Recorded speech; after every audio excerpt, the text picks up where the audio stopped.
Alright, what is going on, guys? Welcome back to the channel. Welcome to another video. If you're not subscribed and you're new here, make sure you hit that subscribe button. So today I'm going to be trying out a new aspect ratio. Hopefully you guys can see all this better. Shout out to another YouTuber. Of course, I forgot your freaking name.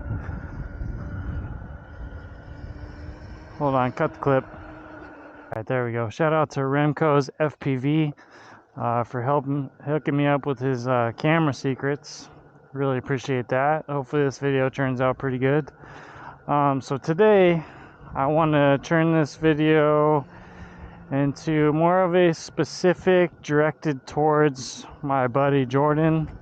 For those of you who have not been following or that are just not up to speed, Jordan is the one who really inspired me and helped push me and made me confident in this Qs165 build that I am riding today, this beast of a Mototec.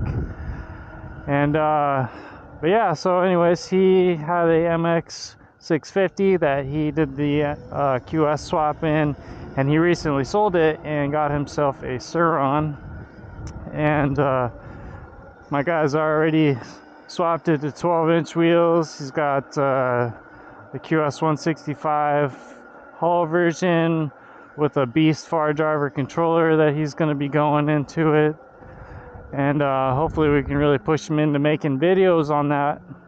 You hear me, Jordan?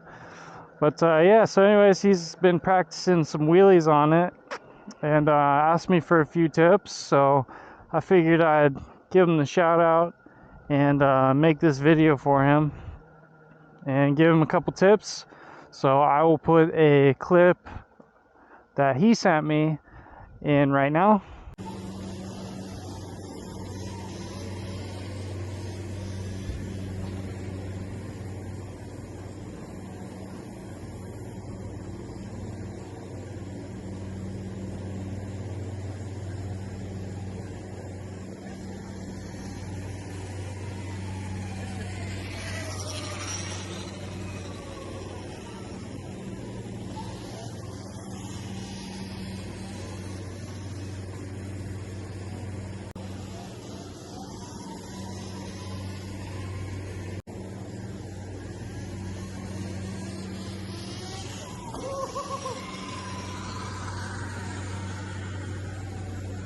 Alright, so as you can see, my man is out there killing it.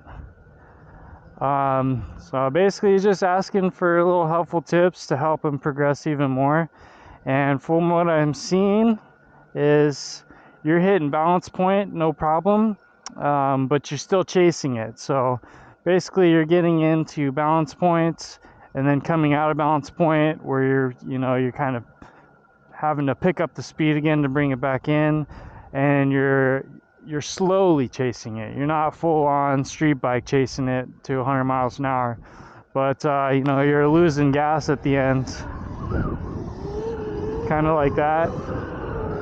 And it's just, you're really picking up speed on it, and it's good. It's helping you get over that fear. And then right at the end there, you kind of went back too far like that. Balance points on a lot of bikes, especially on bikes like these, you got a pretty decent amount of balance point. So like I said, you're hitting the beginning of balance point on your way up, coming down and then chasing it, bringing it back up. And when you felt like you almost looped out there, you hit the back of balance point.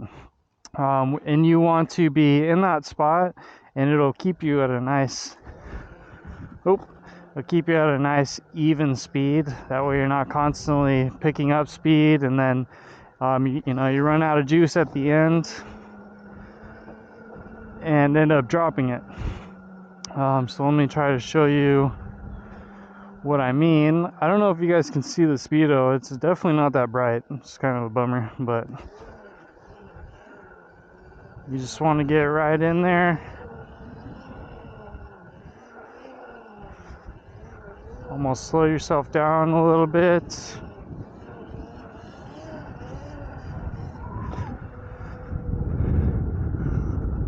guy seems like you don't care. But yeah, you just want to keep yourself in that fine point where you're only doing a certain amount of speed.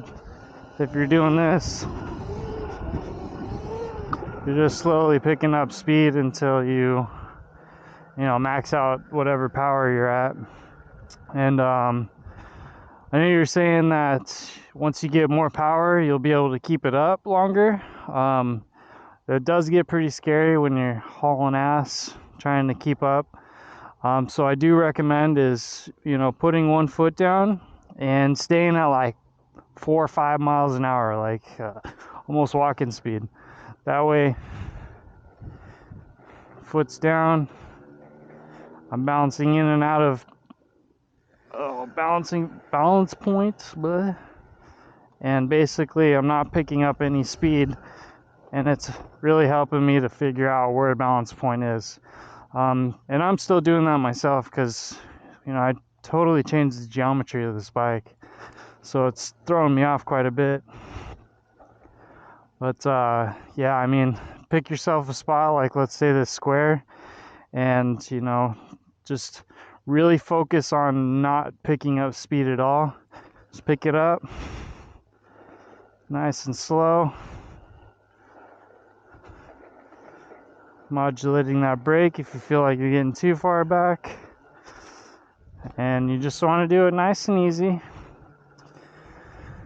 You really want to focus on minimal movements with the throttle and very minimal movements with the brake, because it doesn't take a lot of brake to save yourself, but at the same time, if you put too much, you'll end up like me the other night and flipping yourself over the bars.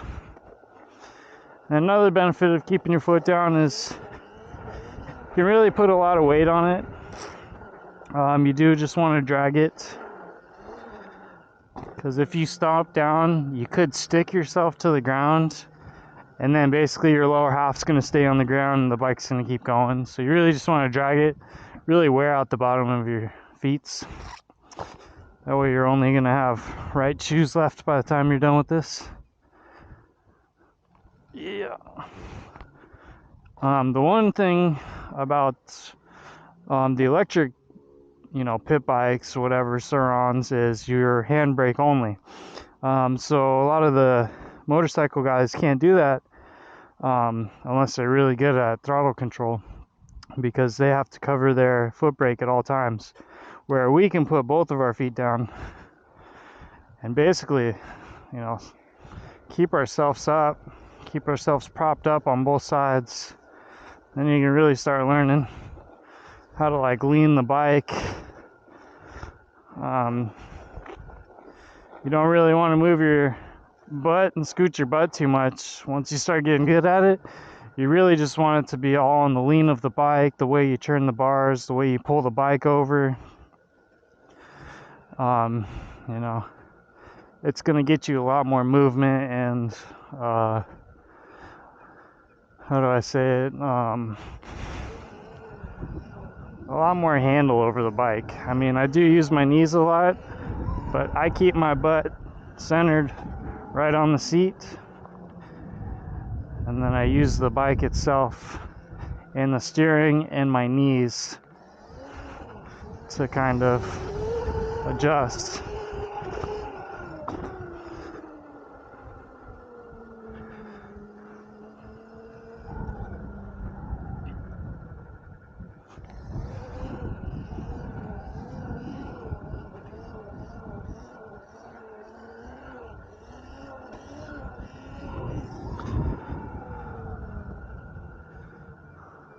Surprised security or nothing hasn't kicked me out yet.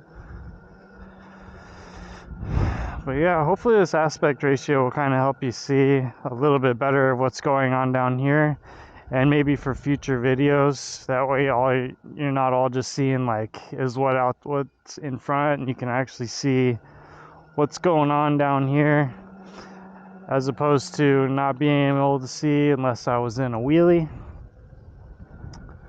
And come on, I ain't that good yet.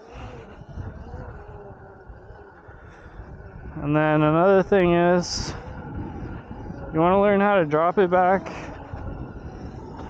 Let me start over. Learn to drop it back like far enough to where you're lightly on the brakes, but you're not on the gas at all, which is a coaster. And then you'll slowly slow yourself down. Like that. Come to almost a complete stop. Sometimes I get on good runs where I can pretty much stall out for a second and then keep going. But yeah, man, in all, you're freaking killing it. Stoked to see your Sauron build. Stoked to see what you got with these wheelies. I know that thing's gonna be a monster, so definitely be careful. And yeah, dude, I really freaking appreciate you and all the help you've been helping me out with this thing. And you know, many other projects too, helping me understand batteries, helping me understand all the settings on this thing. Massive help to me and the community. You've been a huge hand in a lot of other projects as well, so you're freaking awesome, man. But yeah, I think that's gonna do it for this little explanation. For everybody else watching, I know I just started the RSF builds, and I haven't really got out and test rode it yet. But what the plan is I am going to be tearing this thing apart. I'm going to be trying to drop the bottom down like 3 inches, welding the foot peg drop bar to it, and putting the foot brake master cylinder, welding that to the frame as well. So I'm going to tear it all the way down and put the 72 volt battery in, excuse me, the RSF. That way we can rip those things around a little bit. Rip that thing around a little bit, I mean. We've been hanging out with a bunch of wheelie dudes down here and letting them rip the wheelie machines. I'm pretty sure they're pretty stoked about them. But yeah, I think that's going to do it for this video. And stay tuned for the next ones. Like, comment, subscribe, you know the drill. Until next time, peace.